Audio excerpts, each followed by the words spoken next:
جیسے اللہ سے مانگنے کا حکم ہمیشہ کے لیے ہے، ویسے ہی میرے مصطفیٰ سے مانگنے کا حکم ہمیشہ کے لیے ہے۔ جب اللہ نے قرآن میں فرمایا لَقَدْ مَنَّ اللَّهُ عَلَى الْمُؤْمِنِينَ إِذْ بَعَثَ فِيهِمْ رَسُولًا، یہ بھی حضور کی حیات کی دلیل ہے۔ حضور کی حیات کی سارے دلائل جو میں دے رہا ہوں قرآن سے دے رہا ہوں۔ لَقَدْ مَنَّ اللَّهُ عَلَى الْمُؤْمِنِينَ إِذْ بَعَثَ فِيهِمْ رَسُولًا، کہ ہم نے مومنین پر احسان کیا کہ ان میں اپنے رسول کو مبعوث فرمایا، ان کو اپنے حبیب عطا فرمایا۔ اب مجھے بتاؤ کیا یہ احسان صرف صحابہ پہ تھا یا ہم پہ بھی ہے؟ ہم پہ بھی ہے نا، قیامت تک آنے والے مومنین پر ہے۔ اور یہ جو اللہ احسان جتا رہا ہے یہ صرف صحابہ پہ جتا رہا ہے یا ہم پہ بھی جتا رہا ہے؟ ہم پہ بھی جتا رہا ہے۔ احسان کرنے والا کون ہے؟ اللہ۔ جس پر احسان جتا رہا ہے وہ کون ہے؟ ہم۔ اللہ باقی جو احسان کرنے والا، ہم باقی جن پر احسان کیا ہے، اور آج بھی وہ احسان جتا رہا ہے۔ ارے جب احسان ہی نہیں رہا تو جتا کیا رہا ہے؟ پتا چلا اللہ بھی باقی ہے جس نے احسان کیا ہے، ہم بھی باقی ہے جن پر احسان ہوا ہے، اور وہ احسان بھی باقی ہے جو رسول اللہ کی صورت میں موجود ہے۔ یہ تو ہوا کہ ہمارے آقا زندہ ہے۔ ذرا ہاتھ اٹھا کے بتاؤ نا کہ ہر بے اصول کے لیے فطری اصول زندہ ہے، چبل میں رہ کے بھی کانٹوں کی پھول زندہ ہے۔ بتا رہا ہوں سجا کر حضور کی محفل، ہمیں وہ لوگ ہیں جن کا رسول زندہ ہے۔ ہمیں وہ لوگ ہیں جن کا رسول زندہ ہے۔ رحم کے لیے دوسری چیز کا ضروری ہے کہ رحم جس پر رحم کر رہا ہے اس کے حال سے واقف ہو۔ اگر میرے سامنے کوئی آئے اور رونا شروع ہو جائے، مجھ پہ رحم کرو، میری مدد کرو، میں پوچھوں گا بتاؤ بھئی میں تمہاری کیا مدد کروں؟ وہ کہے بھئی میں یہ نہیں بتاتا میری مدد کیا کرو، بس میری مدد کرو۔ میں کیسے کروں گا جب مجھے پتہ ہی نہیں ہے کہ اس کا مسئلہ کیا ہے؟ کوئی ڈاکٹر کے پاس جائے، وہ کہے مجھے درد ہو رہا ہے، ڈاکٹر پوچھے گا کہاں درد ہو رہا ہے، وہ کہے گا یہ میں نہیں بتاتا۔ ڈاکٹر اس کی تکلیف کیسے جان سکتا ہے؟ رحم کے لیے ضروری ہے کہ ہر ایک سے واقف ہو اور ہر ایک کے حال سے واقف ہو، ہر ایک کے حال سے واقف ہو۔ جیسے حضور واقف ہے کہ جب ابو ہریرہ حضور کی بارگاہ میں آ کے رو رہے ہیں، حضور نے یہ نہیں پوچھا ابو ہریرہ کیوں رو رہا ہے، حضور نے فرمایا یا اللہ ابو ہریرہ اس لیے رو رہا ہے کہ اس کی ماں صاحب ایمان نہیں ہے، اس کی ماں کو ایمان کی دولت عطا فرما۔ ابو ہریرہ گھر گئے، دروازہ کھٹکایا، ماں غسل کر رہی تھی، ماں نے کہا ابو ہریرہ دروازہ تب کھولوں گی جب مجھے اپنے نبی کے قدموں میں لے کے جائے گا۔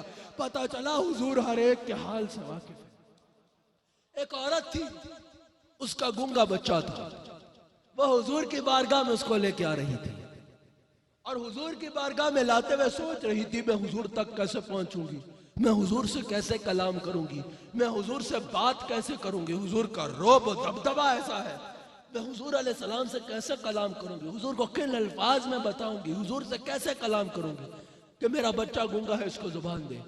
وہ ابھی سوچ ہی رہی تھی، حضور کی بارگاہ میں پہنچی۔ اس سے پہلے کہ وہ کچھ عرض کرتی، حضور نے گونگے بچے سے سوال کیا بتاؤ میں کون ہوں۔ حضور نے اس گونگے سے پوچھا بتاؤ میں کون ہوں، وہ گونگا بولا اور حلق سے آواز نکلی کہ آپ اللہ کے سچے رسول ہیں، آپ اللہ کے سچے رسول ہیں۔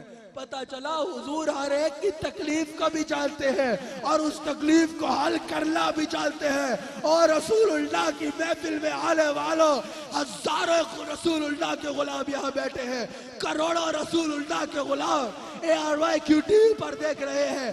جان لو رسول اللہ تمہارے نام سے بھی واقف ہے، تمہارے حال سے بھی واقف ہے، تمہاری پریشانیوں سے بھی واقف ہے، اور ان کو حل کرنا بھی جانتے ہیں۔ پھر رحم کے لیے ضروری ہے کہ رحم جس پر رحم کر رہا ہے اس کے قریب ہو، رحم جس پر رحم کر رہا ہے اس کے قریب ہو۔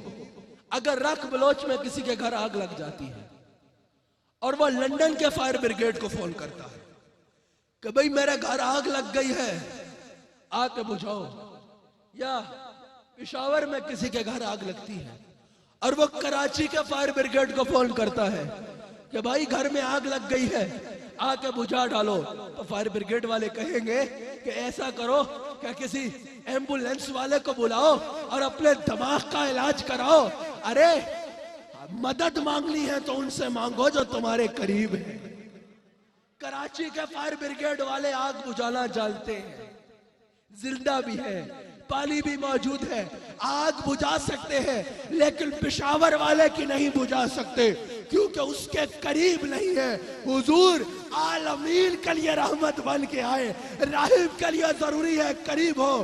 ایک وقت میں حضور مدینے والوں کو بھی پال رہے ہیں، حضور امریکہ والوں کو بھی پال رہے ہیں، حضور یورپ والوں کو بھی پال رہے ہیں، حضور پاکستان والوں کو بھی پال رہے ہیں، حضور ہندوستان والوں کو بھی پال رہے ہیں، حضور زمین والوں کو بھی پال رہے ہیں، حضور آسمان والوں کو بھی پال رہے ہیں. تو پتا چلا ایک مقام پر مصطفیٰ ہر مقام پر حاضر و ناظر ہے. کوئی مقام مصطفیٰ سے دور نہیں، کوئی مقام حضور سے دور نہیں ہے.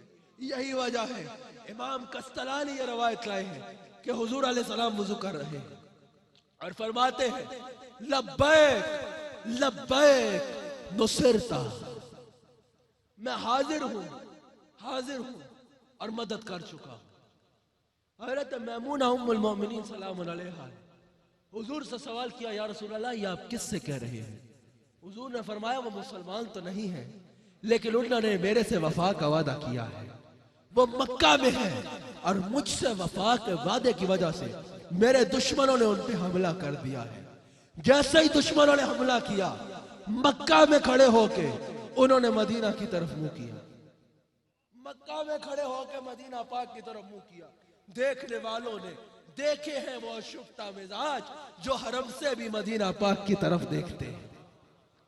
انہوں نے سہل کعبہ سے مدینہ پاک کی طرف منہ کر کے کہا یا محمدہ یا محمدہ یا محمدہ. حضور فرماتے ہیں میں ان کو مخاطب کر کے کہہ رہا ہوں کہ میں وہاں پر حاضر ہوں اور تمہاری مدد کر چکا ہوں. او حضور کے غلاموں، اگر کوئی کافر سینکڑوں میل دور سے حضور کو یا محمدہ کہہ کے حضور سے مدد مانگے، حضور اس کی فریاد بھی سنتے ہیں اور اس کی مدد بھی کرتے ہیں. تو اگر کوئی غلام دنیا کے کسی کونے سے بھی اغثنی یا رسول اللہ ادرکنی یا رسول اللہ کی صدا لگائے گا، حضور اس کی آواز کو سنیں گے بھی اور اس کی مدد کو پہنچیں گے. راہب کے لیے چوتھی چیز کا ضروری ہے کہ راہب اگلے کے حال سے واقف ہو، حال سے واقف ہو. چوتھی چیز کا ضروری ہے کہ راہب مدد کرنے پر اختیار رکھتا ہو. حضور فرماتے ہیں بخاری میں موجود ہے اللہ نے مجھے زمین کے، اللہ نے مجھے اپنے تمام خزانوں کی چابیاں دے دی ہیں. اور امام عبدالرؤف مناوی فیض القدیر میں لکھتے ہیں کہ اس حدیث کی میں یہ پتا چلا، اس حدیث کی تشریح میں امام عبدالرؤف مناوی کہتے ہیں کہ جب حضور نے یہ فرمایا کہ اللہ نے مجھے تمام خزانوں کی چابیاں دے دی ہے تو اس سے پتا چلا تمام خزانوں کی جو عطا ہے اس کو اللہ کریم نے دست مصطفیٰ کے ساتھ خاص فرما دیا ہے. اب قیامت تک اللہ کے کسی خزانے سے کوئی چیز نہیں نکلے گی، اگر نکلے گی تو دست مصطفیٰ سے نکلے گی. اور مفسرین فرماتے ہیں، محدثین فرماتے ہیں، صوفیاء فرماتے ہیں کہ حضور علیہ السلام کو اللہ کریم نے لفظ کل پر بھی اختیار دے دیا ہے کہ میرے حبیب علیہ السلام آپ کو میں لفظ کل پر اختیار دیتا ہوں، جب چاہے کل کہہ کے آپ بھی جو چاہے کر ڈالیں. یہی وجہ ہے کہ حضور علیہ السلام نے گھوڑے پہ آتے ہوئے شخص کو اشارہ کیا تھا کہ تو جو بھی ہے ابو القیسمہ میں تبدیل ہو جا. جب اس کے منہ سے کپڑا ہٹا تو وہ شخص کوئی اور تھا لیکن ابو القیسمہ میں تبدیل ہو چکا تھا.